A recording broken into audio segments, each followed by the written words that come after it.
Conflict. How many of you love conflict? You love it? Okay, all right, you're going to love it by the time we're done, all right?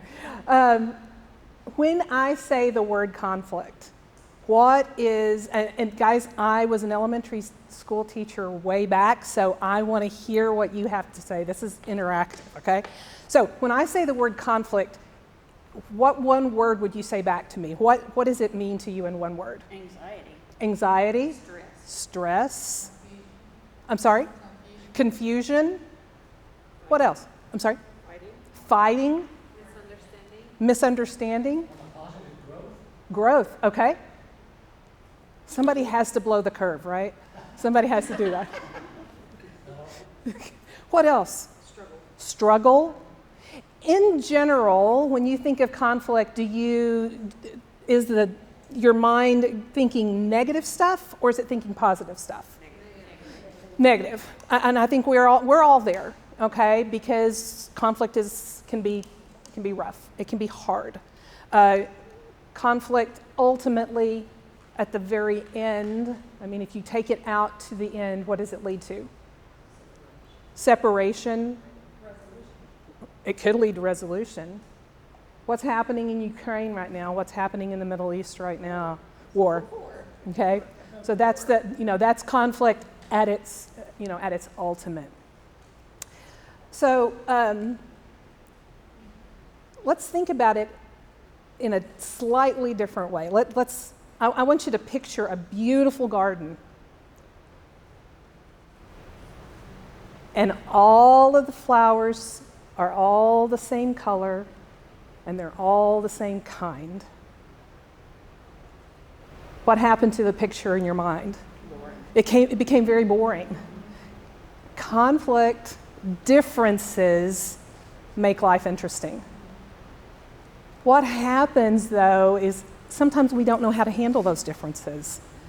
And without them, I think our minds would just turn to mush. We have to be challenged. Our minds want to be challenged. And so that's what differences do. But differences between people can cause problems. So what did James say about it? Consider it pure joy when you face trials of many kinds. How many of you consider conflict joy? All right, let's show. Okay, nobody? What if we switch one of those words? Let's switch that trials word to conflict. Because, I mean, it's, when I looked up got to get my glasses here so I can see my notes. When I looked up the word conflict in a Greek dictionary, which I'm not a Greek scholar, okay, it was stuff like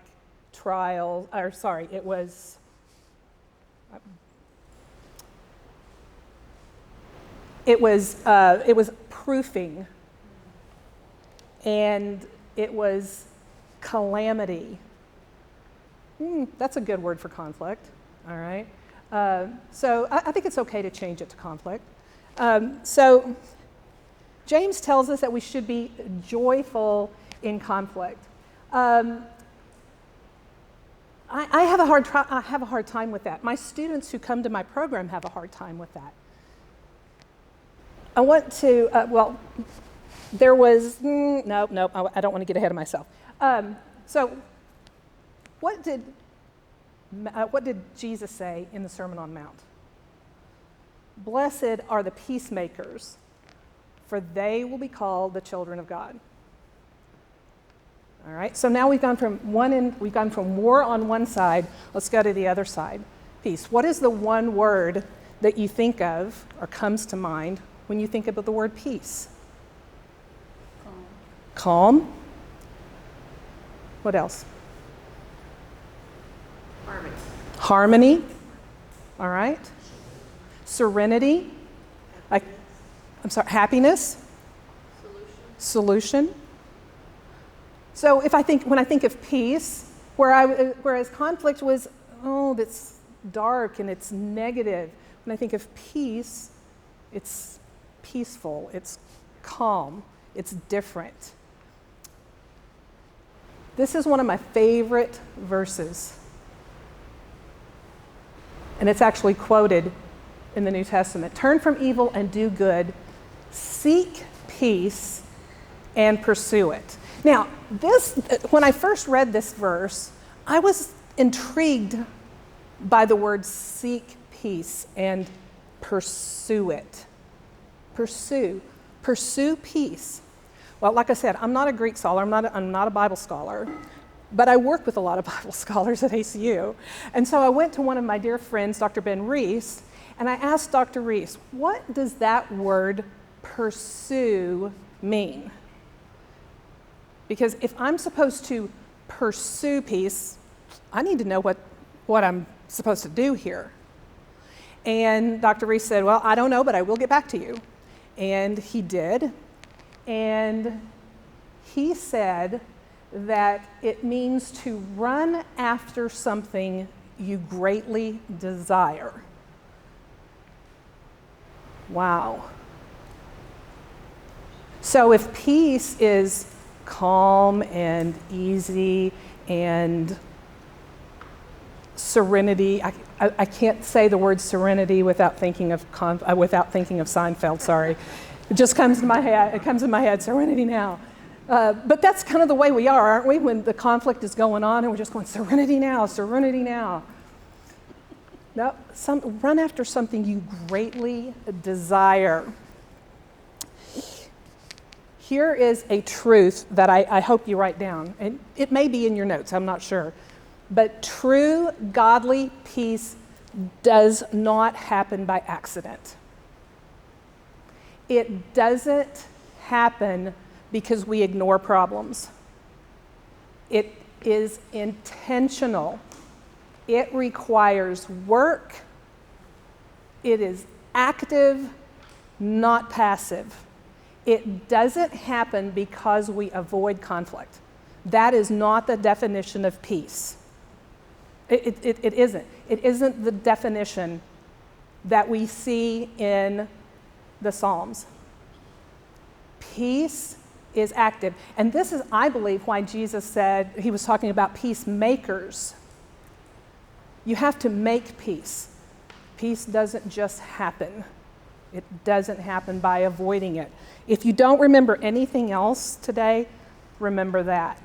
Now, how many of you know someone who has a gift for walking into a room and just the temperature just goes down when they walk in? Does anybody know people like that? Okay. They seem to have this natural ability to bring peace to a situation. I admire that so much. I am not that person. And you may not be that person either. In fact, I think most people aren't.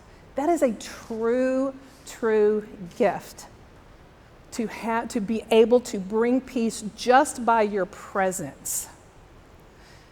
The good news for all the rest of us out there, all of us who don't have that gift, is that I truly believe, and I mean, I teach this all the time, those are skills you can learn. You can become a peacemaker. Jesus wouldn't tell us to do something that we aren't capable of doing. And he said, blessed are the peacemakers. And so the question is, how do we learn how to do that? All right? Now, I teach an entire master's degree on this topic.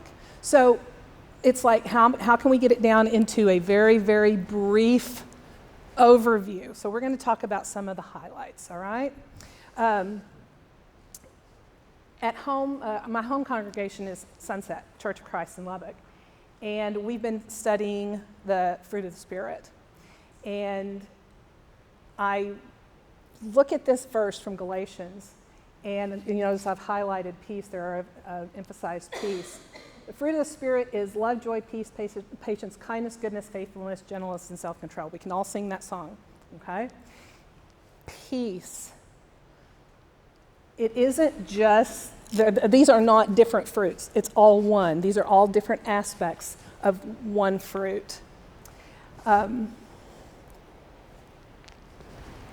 many of you were taught growing up, I mean, we've all heard this verse, how many of you were taught that Christians should be peaceful people? Yeah, we should. Christians should be peaceful people. Let me ask you a different question. How many of you were taught how to be peacemakers? How many of you remember learning, being taught how to be peaceful, how to show God's peace?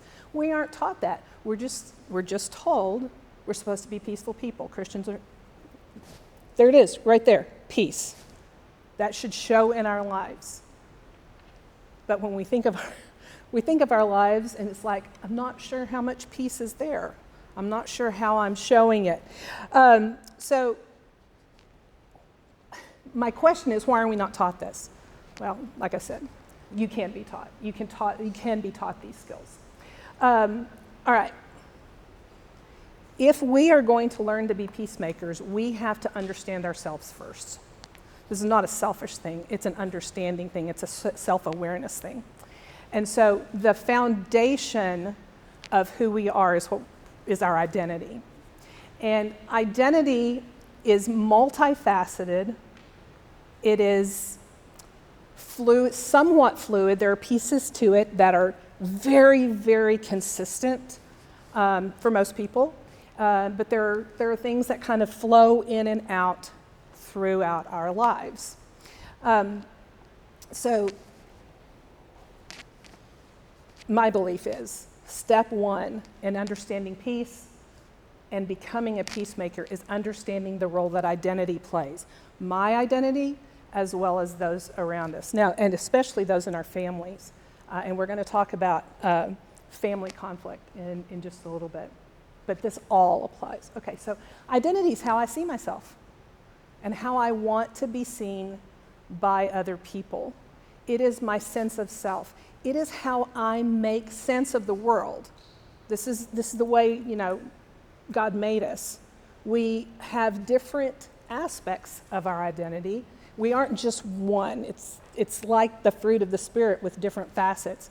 Our identities are the same way. There are so many different parts of our identity. Now, I'm going to show you, I'm going to open myself up here, and these are just some aspects of my identity, okay?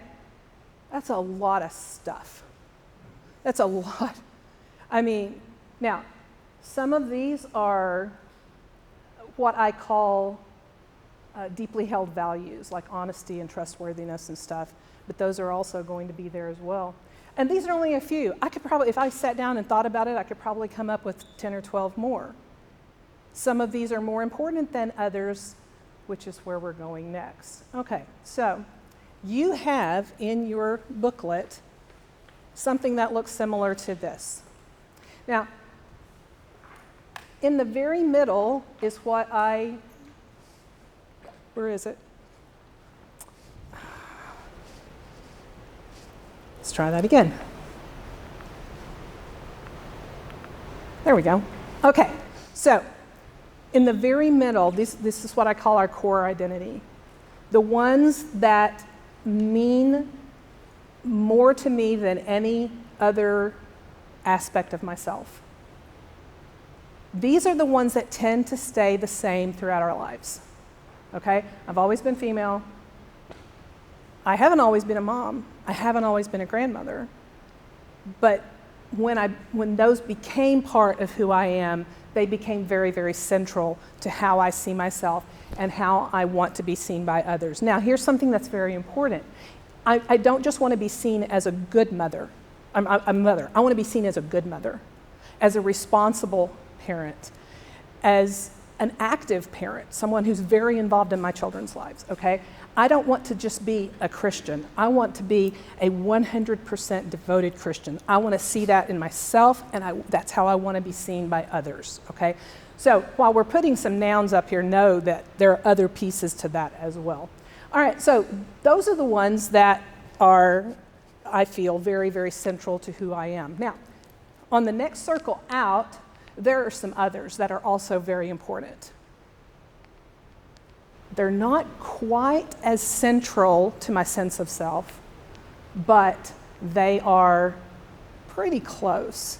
And occasionally they may wander into the middle, but in general, they're not quite as central to who I am as those that are my core.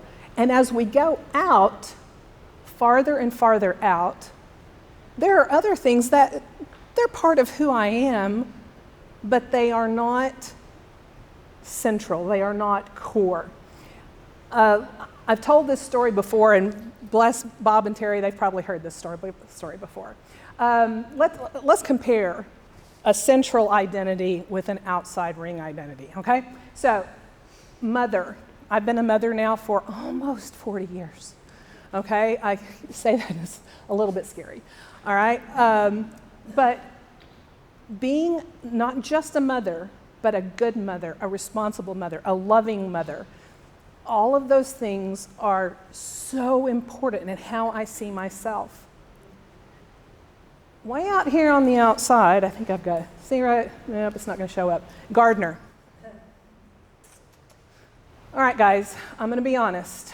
See, homeowners up there too, but see how homeowners closer in than gardener? Okay, I hate yard work. I hate it. And am I supposed to say hate in the church? I hate yard work. I will hire someone else. I will pay my kids. I will do anything to avoid it. However, I want it to look good, you know. But honestly, I just don't want to have the worst yard in the neighborhood. That's my goal, okay? So if someone says to me, Kippy, your yard really needs to be mowed. It's like, oh, I know, I'm sorry, I'll get it mowed. I feel bad, but my inner self is not destroyed, okay?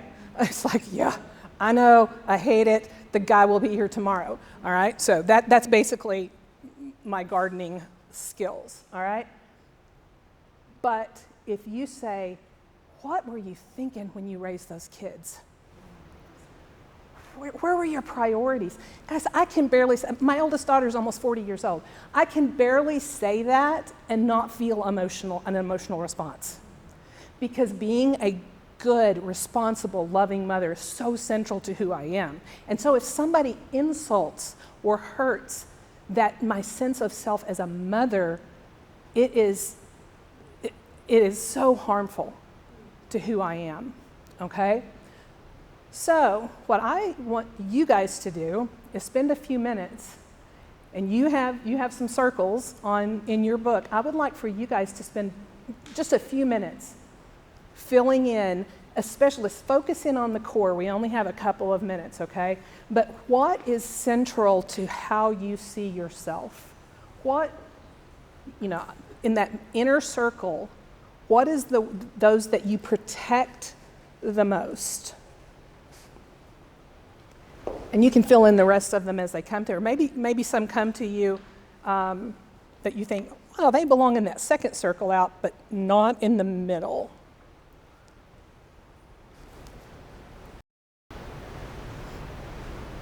Would anybody like to share what's in your core?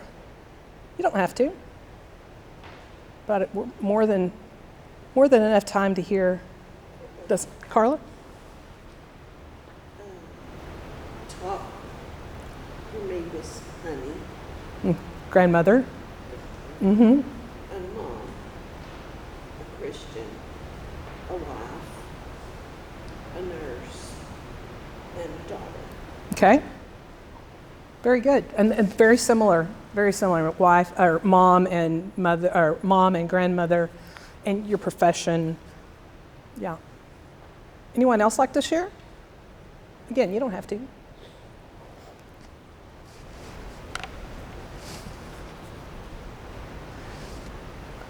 Okay. Think about the last really difficult conflict that you had, like pretty tough. What was one of those aspects of your identity involved in that conflict? Very often they are. And oh, by the way, notice where family falls in that.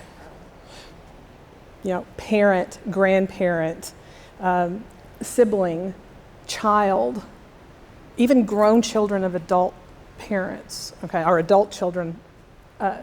That's so central to who we are. So, what kind of impact does someone's either intentional or unintentional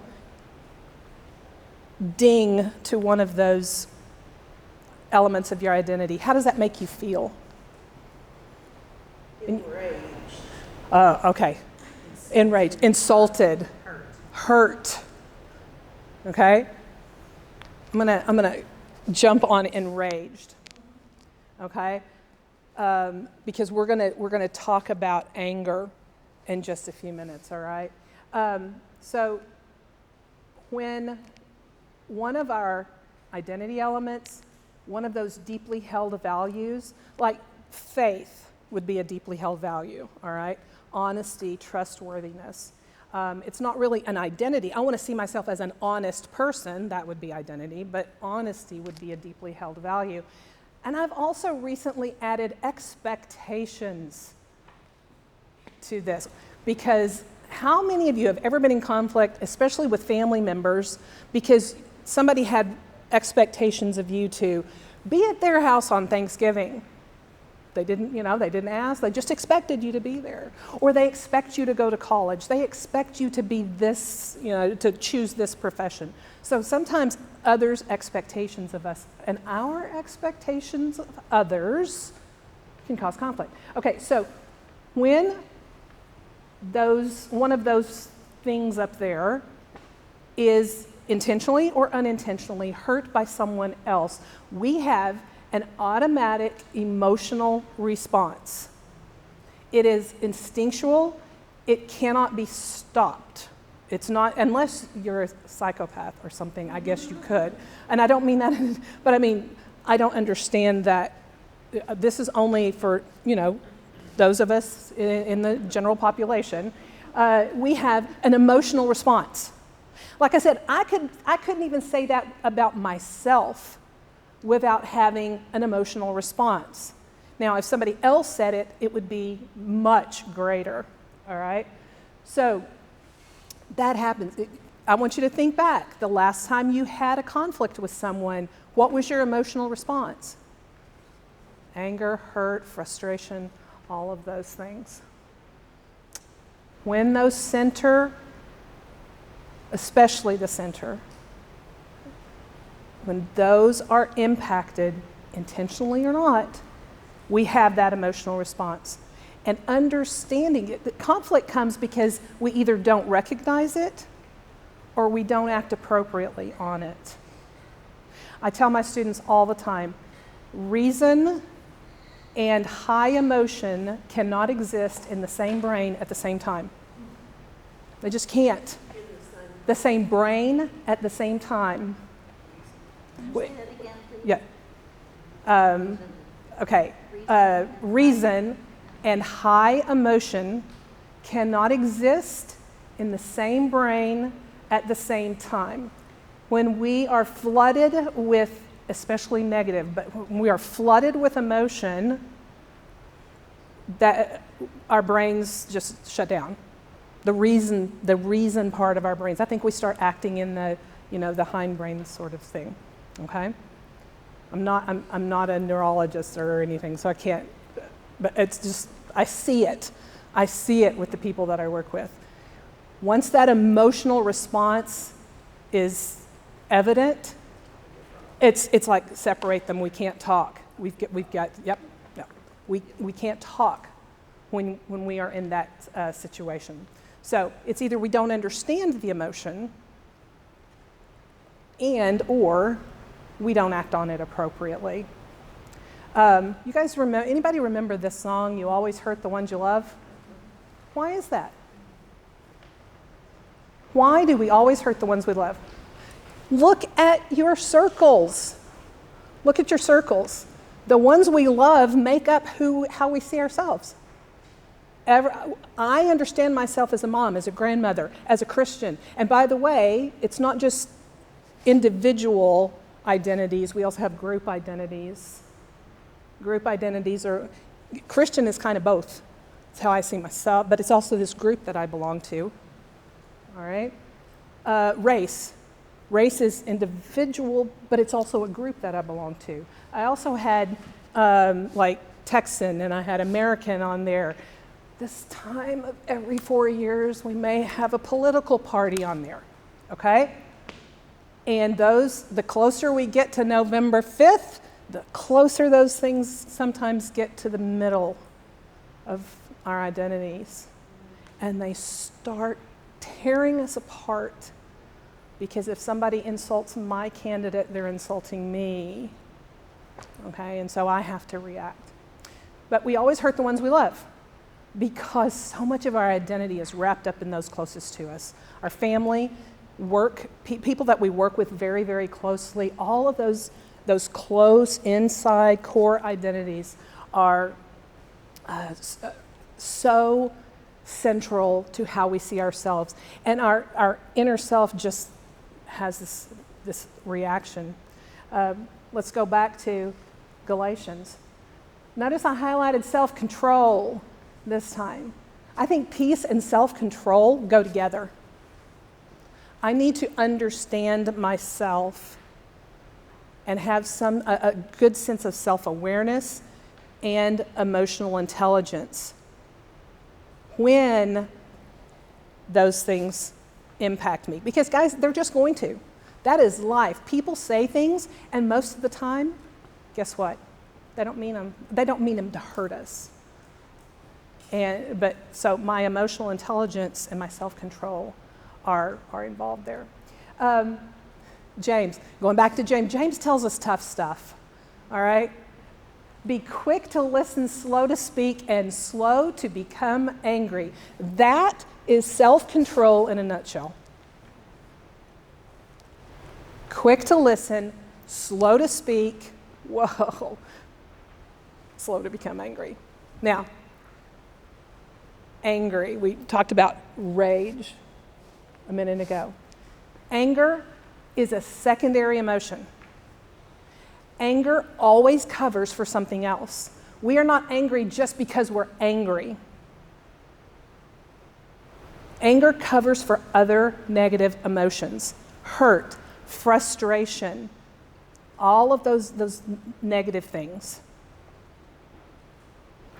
So when I feel angry, whether it's with my kids or my spouse or my boss, I need to ask myself, what is really the issue here? What is below? What is beneath the anger? What is driving the anger? That's going to tell me a whole lot if I can get past the anger part. And again, this is the self-control.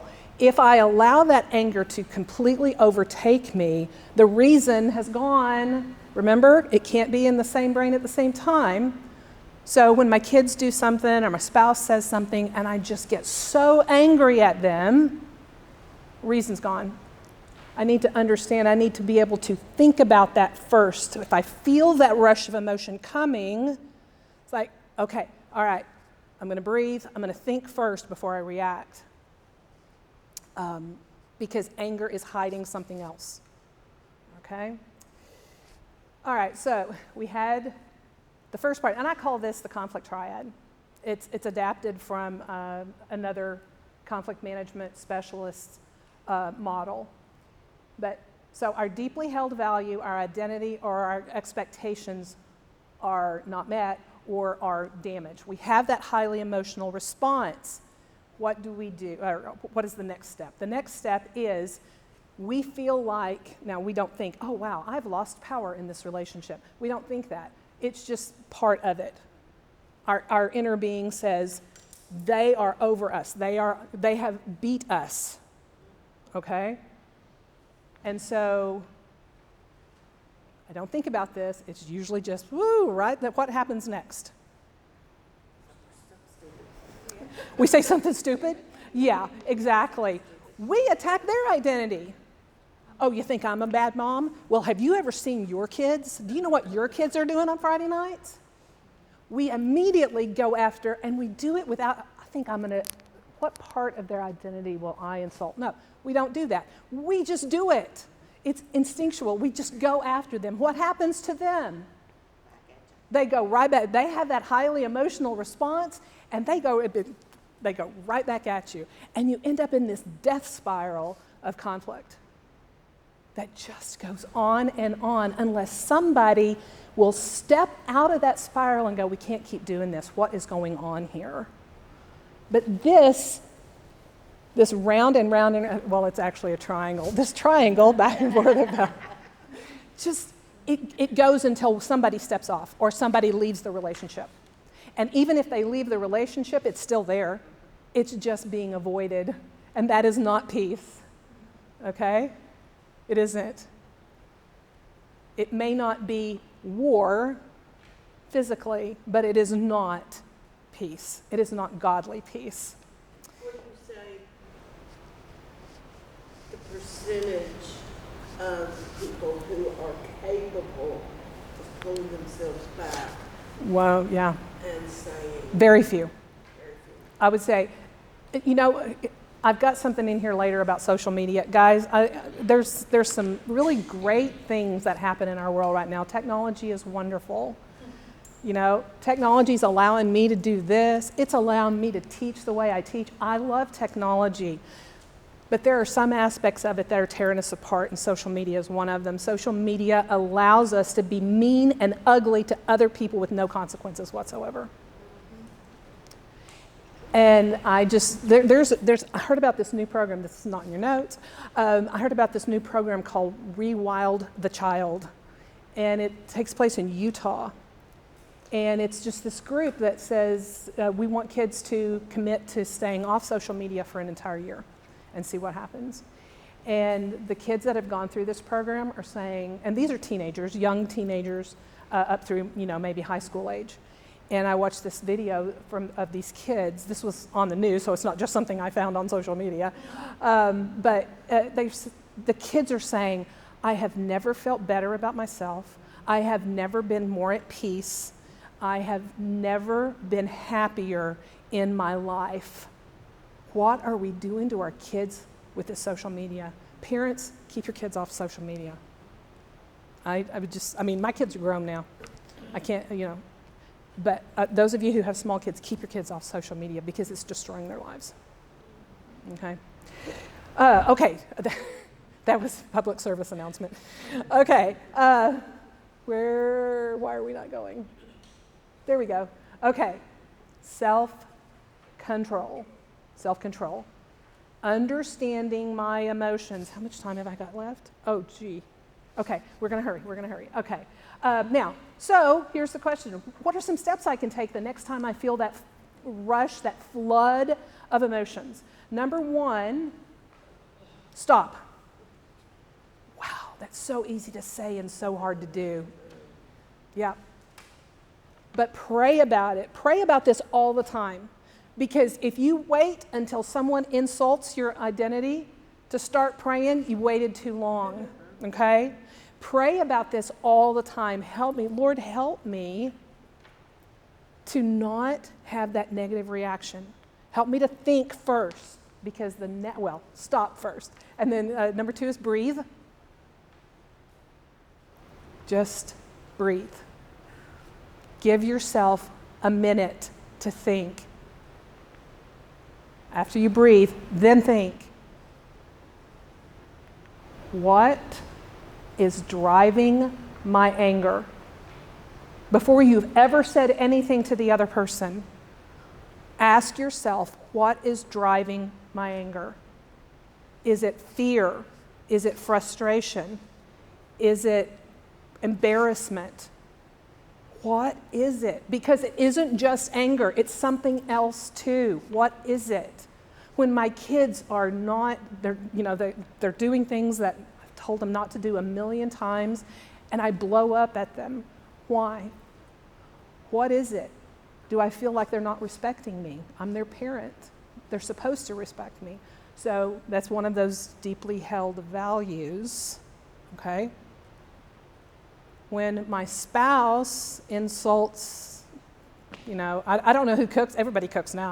Husbands, wives, everybody cooks. So if your spouse, whoever it is, you ask them how they enjoyed their dinner. Oh, well, it was okay.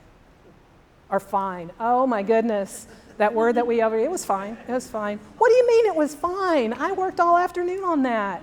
I didn't stop, I didn't breathe, I didn't think, I just reacted, okay? Because I see myself as a really good cook. I don't, but maybe you do. So what is driving my anger? I was insulted by the statement, it was fine. By the way, guys, never use that. Don't ever say. Don't ever say everything's fine. Okay, so what is driving my anger? Find it and then name it. That is part of emotional intelligence, is understanding the feelings that I'm feeling. It's not necessarily keeping all my feelings bottled up. That's not emotional intelligence. But being able to understand what that feeling is and naming it, not just recognizing it, but naming it. And then ask yourself, what element of my identity has been impacted here? Because that's going to tell you a lot about what's going on. And it could be a deeply held value, or someone hasn't met my expectations, okay? We just have identity here. But it could be any of those. And then, this one's also really hard. Take some time before you respond. Don't just stop, think, breathe. Okay, I know it. I'm feeling frustrated, and then go for them. That's not okay. That's not okay. That's not what we're talking about here, okay? We're talking about personal growth. We're talking about increasing your emotional intelligence. And then, oh, please, don't assume the worst. Don't assume just because it hit me this way that that's the way they meant it. Because I want you really, do we have time to do this? No, we really don't. Okay. Here we were going to talk about the last time that someone misunderstood you, something you said or did, and you're going, but that's not what I meant. We defend ourselves really, really quickly. Okay. That one's easy. But then think about the last time that you misunderstood something someone else said or did. Oh, well, and I'm going to defend myself for the way I reacted. Okay. So we give ourselves grace when we don't tend to give the other person grace. Okay. So let's go on here.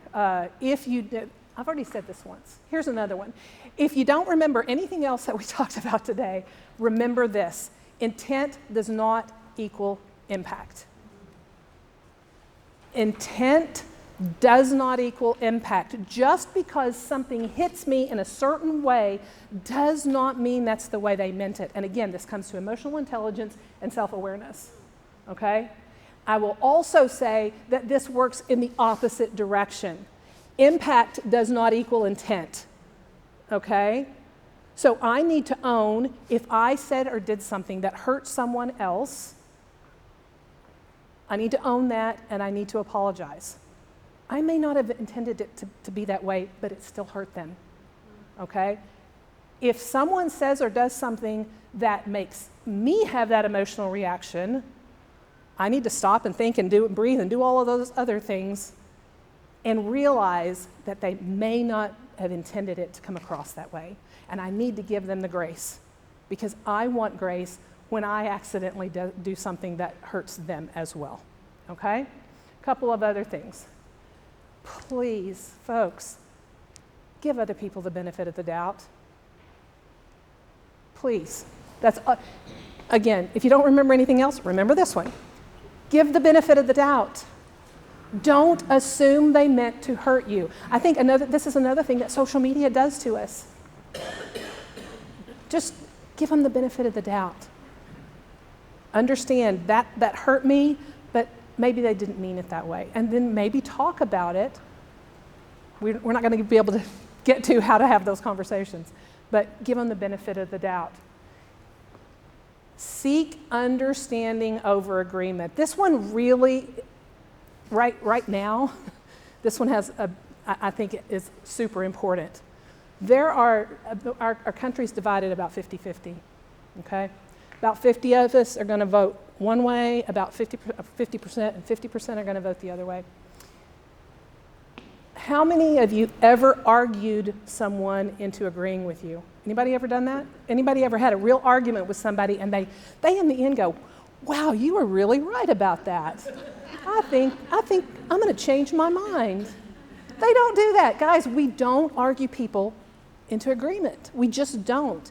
But if I can talk to people who disagree with me if I think, okay, I just want to understand where you're coming from. Now, when you seek understanding, it does not mean that your point of view or your perception or your stance has any less value. It just means you're open to understanding that there's another point of view out there. At least one, maybe more. So seek understanding over agreement. And this last one's not in your notes, I don't think. Never underestimate the power of a sincere apology. Oh, I'm sorry you took that the wrong way. That is not a sincere apology. Okay? It's not. I'm sorry you're being so ugly to me right now. That's an I statement that, don't do that, okay? What I said hurt you, and I am very sorry. Never underestimate the power of a sincere apology. I've seen this work in real life with people that I'm working with in mediation. All right. Questions, thoughts? We had to skip over some stuff. I'm sorry about that. There were other things I wanted to talk to you about. The slide right before the last one. Uh-huh. When you said, no, the next one. Seek understanding over agreement. Right, seek understanding. Mm-hmm. When my daughter and son-in-law got married, his dad asked them, he was making a videotape, Uh-huh. and he asked them, you're going into this marriage, what do you think is the most important thing? And I loved what my son-in-law said. He said, I want to be happy instead of right. And that attitude can save a lot of fuss. Yes, it can. Yes, it can. I think Emma says that in Jane Austen's Emma. I'd much rather be happy than right. Yes. Other thoughts? Yes. I'm just thinking as you went through, the Cain and Abel is what came to mind and how that's presented. If only Cain stopped and reflected, how different the outcome would be. I mean, how different the world would be now. Yeah. Yeah. Other thoughts? When you said that we're quick to offer ourselves grace, Mm-hmm. it takes a long time to offer someone else grace. That's so true, and we talk about that, and we're thinking about that as we read through Bible stories as well. If only we extended the grace to others that we extend to ourselves. Mm-hmm. Yeah. And we are not only quick to extend ourselves grace, we want you to extend, I want you to extend me grace, because I know exactly what I meant, and it wasn't the way you took it. So you're in the wrong. Okay? Yeah. Yes? Paul says, if possible, as far as it depends on you, live peaceably with all men. Mm-hmm. Well, a lot of this stuff depends on me. Yes.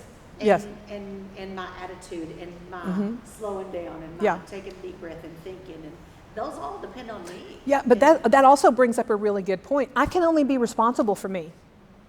I cannot be responsible for the other person. I can only be responsible for my reaction and my input into this conversation. It does take two. And, if the other person will not go along with, you're trying to calm things down and to really make peace, you do what you can, and then that's all you can do. You can't make the other person do what you want them to do. That's a whole other set of problems. A lot depends on A me. lot of it depends on me. If you will model that, guys, model that to your children. When you are, husbands and wives have arguments.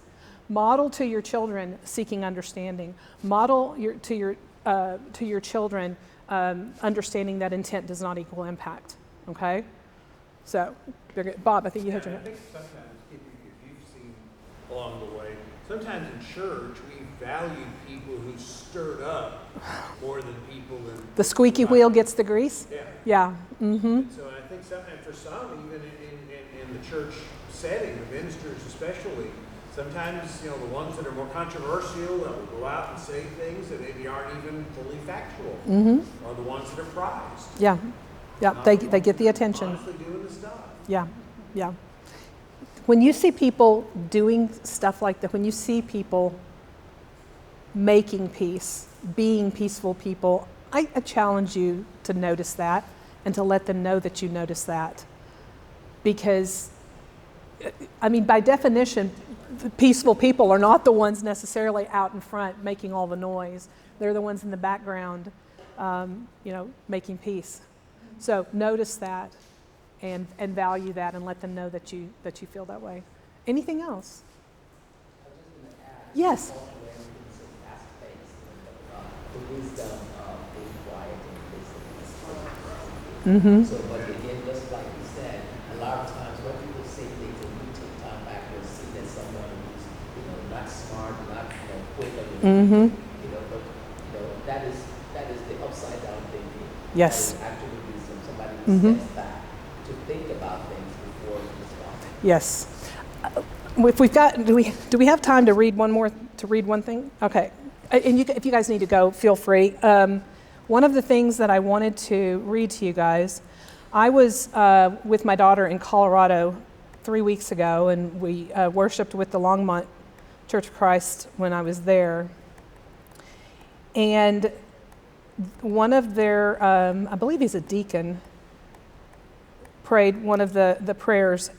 And when he was praying, it was like, I got to write this stuff down. I have to remember this. Thankfully, they record it. But let me, I just want to read you this prayer and see if you've ever heard a prayer like this. Come on, I know it's here somewhere.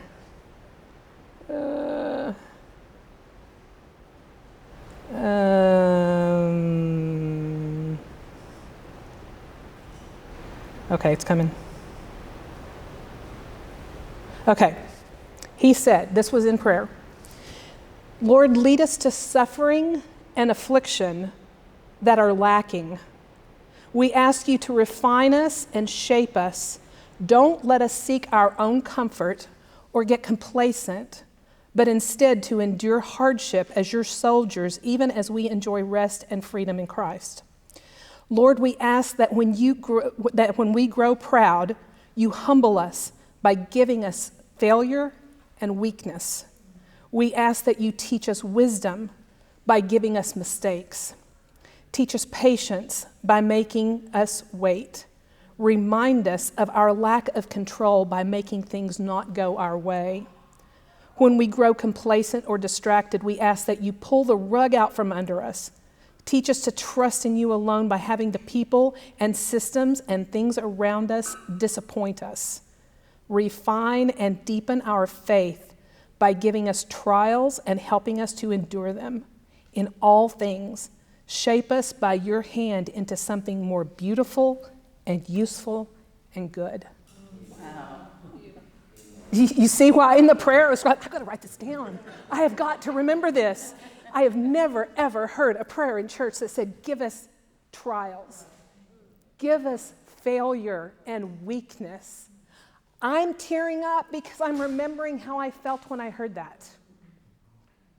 Are you going to share? Oh, yes. Yes. Yes, I will send, how about, how can I do that, Mikey? I will send it to Mikey. Yes. It's their Bible class and their service is on all one video. It's on Facebook. You can look it up. It's a Longmont Church of Christ in Longmont, Colorado, and it's their October 13th service. And it's a Longmont, Longmont, Longmont, Colorado Church of Christ. And it's October 13th. And I hear that, and I've gone back and listened to it several times. So it's amazing. So thank you all. Thank you so much. If there's anything I can ever do for you, just let me know.